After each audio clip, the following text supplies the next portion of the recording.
Here is everything we know about DMZ in Modern Warfare 4 so far. Let's dive into it. First of all, what is DMZ?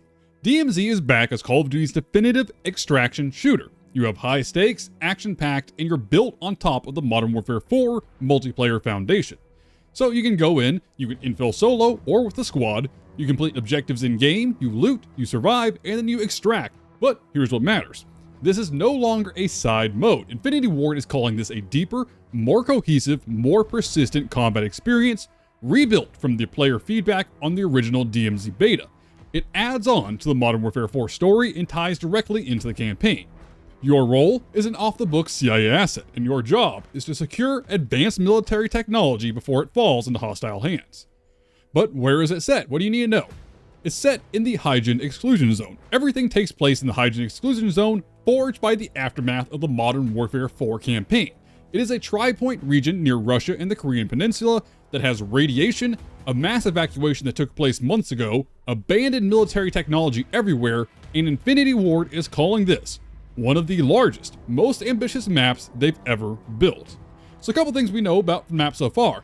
There will be a fallout reactor that has melted down. There's a heavily secured prison complex, what's left of the city of Hajin that used to be South Korean territory, and there is a heavily defended underground military base. There is also sealed and secret areas in the map, water-only entrances, and an extreme fallout zone on the eastern side of the map, with a gas mask and radiation gear required.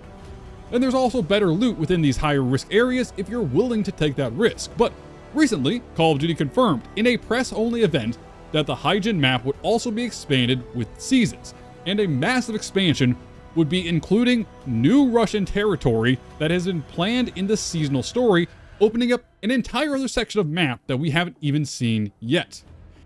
But how do you get into a game? How do you deploy? There are different infill options for you to get into DMZ. Some are free and some you pay with in-game currency you loot from DMZ itself. You can choose how you enter. You can go on foot if you want to stay quiet, in a helicopter if you want fast and loud, and a large plane if you want even louder but the ability to go anywhere you want. Or you can have a vehicle dropped in with you that you can drive to wherever you need to go. That choice matters. Being on foot keeps you low profile, but being in the air gets you to the objective faster and paints a bigger target on your back. And once you're in, every run is unique. There's living AI, dynamic weather, other player squads, and objectives that shift match to match. So your exfil, when you get all of that done, is helicopters and skyhooks.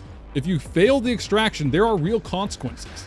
This is still DMZ. Your kit is on the line, and if you lose an operator and their gear, you have to try to buy them back for a heavy cost, or leave them behind and start them new. But there are 3 ways to play DMZ.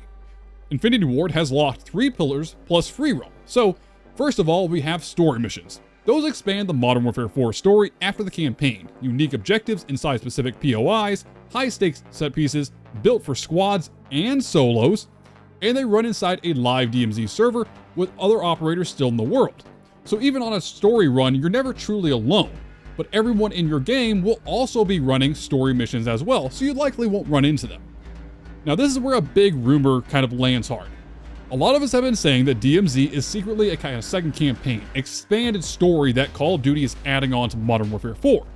And the official language kind of agrees. Story missions continue the campaign and your operator is a deniable CIA asset.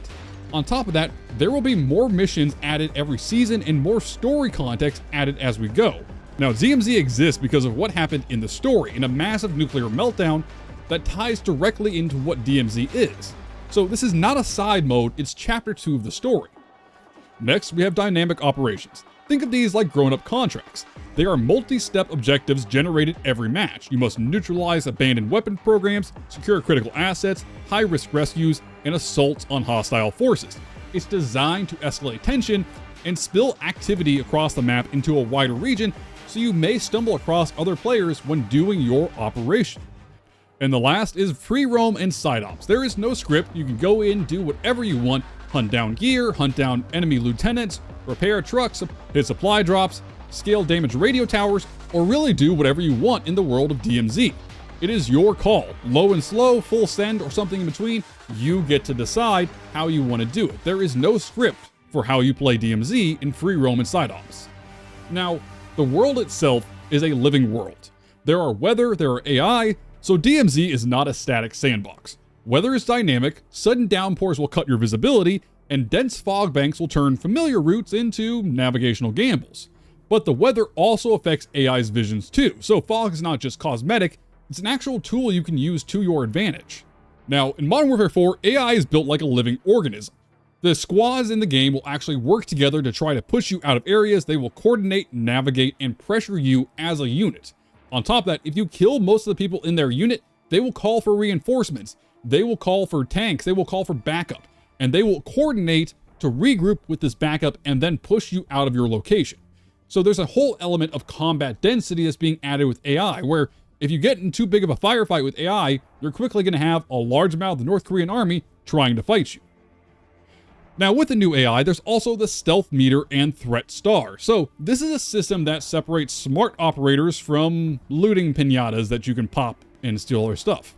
So first of all, there is a stealth meter, which is especially huge for solos. There is a visual cue on the HUD, which will go from white to yellow to orange as AI is about to spot you. And when it turns red, AI know where you are. So you can manage it and control it before a fight starts and get the best position to ambush enemies. Then there's the threat system. It tracks your activity and escalates the response. So early combat in the match will have local forces mobilizing to stop you. If you keep fighting off all the forces that mobilize, you'll have heavier reinforcements. You keep going after that, you'll have attack helicopters and armored troops. And at the very end, if you have enough of a threat in Hajin, they will send Death Stalkers and lieutenants to hunt you down. You can disengage, you can cool off and reset, or you can lean into the chaos and fight through all of the escalating stars as your threat increases in Hajin. Both are valid and both pay off in different ways, but if this is already helping you prep for DMZ in the new map of Hajin, smash a like so it helps reach more people out there. But anyways, next up is the enemy ladder. You know what you're shooting at. Standard hostiles will guard key areas, run convoys, fly choppers, and move in large squads throughout the city. Lieutenants, LTs, are high-ranking targets that are leading specialized units. They drop dog tags on death, and those tags matter a lot because they may be part of the story, and they're highly valuable when you extract them and give you a large cash reward or exclusive gear from the store. We'll talk about that in a second though. So the Roman commanders we know so far, there are tanks, there are drone swarms, there are Death Stalker helicopters, juggernauts, elite strike teams. These are not just kind of random spice in the map. They're the reason you don't full send every compound with a pistol and confidence. Let's talk about that kind of home area. The FOB, your real home in DMZ. Between deployments, you will live in the forward operating base, the FOB. This is the social hub and progression brain of DMZ. There's a couple of confirmed things about the FOB that you need to know about. So first of all, you will have the stash, which will be persistent inventory across deployments, and it will be upgradable as you rank up, so you can pay to store more stuff, and if you lose an operator, you still have extra weapons laying around. Next, you'll have your wallet. This will be cash from missions and operations that allows you to buy weapons, attachments, intel, and even rescue MIA operators or operators you lost in DMZ. There will also be Gunsmith. This will allow you to buy and build weapons up to 5 attachments, plus an Apex attachment if you want it, and there will be 8 attachment weapons confirmed inside the DMZ map of Hajin that you have to find. And weapon progression will track across multiplayer and DMZ, so you can level up your weapons in multiplayer while you're using them in DMZ. Now, we also have the weapon vendor. This is a rotating specialized gear that you can buy and is pushed straight into your stash. There's a 3D printer where you can craft almost everything that is not a primary, secondary, or melee. You can craft attachments, specialized gear that you'll need for later on missions, or even Apex attachments. But if you find a weapon you like and you want to try it out, you can test it out at the firing range. This is a first-person area that you can test your builds before you actually use them in DMZ. There will be an active duty board where you can manage your operator roster, choose who you're going into DMZ with, and a boss board which will allow you to pay for lieutenant intel and pin their location on the map so you can go hunt them down when you go back into DMZ. And then there is the bounty leaderboard. And this is really cool because Call of Duty has added a way to see who are the most violent and most PvP oriented players in DMZ.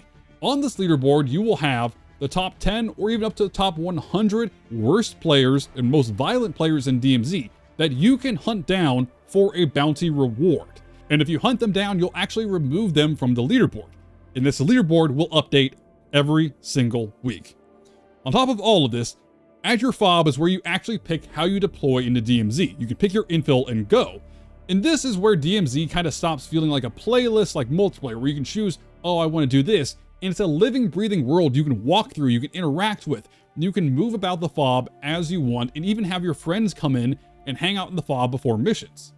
It is its own unique area that adds a little element of storytelling to the universe. So you can recruit a roster of active duty operators that will each fill multiple slots, and each one will have their own persistent backpack, persistent loadout, and their own trait tree. Now the operators you can pick from will be the same as the multiplayer operators that you will see, so you can pick, maybe if you like Ghost the best, you can pick Ghost or Price or Valeria or whoever. But you will also have the trait tree.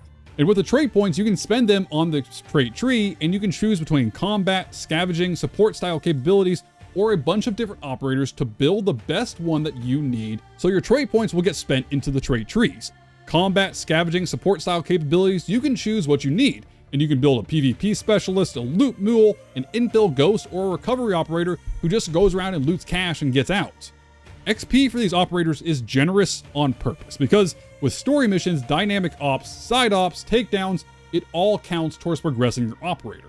And here's a big one. You keep your XP for the operator even if you die. However, the more XP and levels your operator has in their trait tree, the more expensive they are to buy back if they die. So extracting is not required for progression. Your rank will still move on, your fob will still have upgrades, death will hurt your backpack, not your season. Now if you lose an operator who goes MIA, you can spend cash to the fob, send a rescue team, get them back, and you're not soft reset every wipe. Now as far as looting goes, there is some loot logic and the 3D printer which you kind of have to learn about. So loot is not random junk spawn, it is regional and specific to where you can get stuff. Police stations will have combat gear and tactical equipment. Hospitals will have scarce medical supplies, residences will have crafting materials and scavenged resources, and high threat and fallout zones will have rarer ingredients and better gear. So the materials that you collect in DMZ will auto disassemble during the mission when you return back to your fob. The 3D printer at your fob allows you to turn those components into night vision goggles, parachutes, backpacks, plate carriers, tacticals, lethals, painkillers, radiation blockers, field upgrades, and a bunch more. And just a quick note, field upgrades do not recharge in DMZ, so they're one-use items. And on top of this, there are 3D printer recipes that you can only make by visiting a 3D printer in an active game of DMZ in the map of Hajin that you can't make at your forward operating base. So learn the map, learn the printer, and that's really going to be the meta for how you survive in DMZ. Now, how does player versus player work with bounties and tags and prox chat? So other operators will always be with you in Hajin. Whether you're playing story modes or side ops or just free roaming, there will always be other operators. But let's move on real quick to the survival systems. There's two things that will change how death feels. The tourniquet is new. If you don't have a self-revive equipped, you can equip a tourniquet to a wounded state when you go down and get yourself up and keep fighting, but you'll need extra meds to get back to full health. It's kind of forgiveness with attacks. But then there is self-revives. Self-revives still exist as a cleaner option. When you get down, you can revive and get your full health back, but they're going to be a lot harder to find than tourniquets. When you combine this with MIA rescues at the fob, DMZ keeps the tension across all of your game modes. It's built to be more forgiving than the classic extraction wipe culture that we've seen from other games like Escape from Tarkov.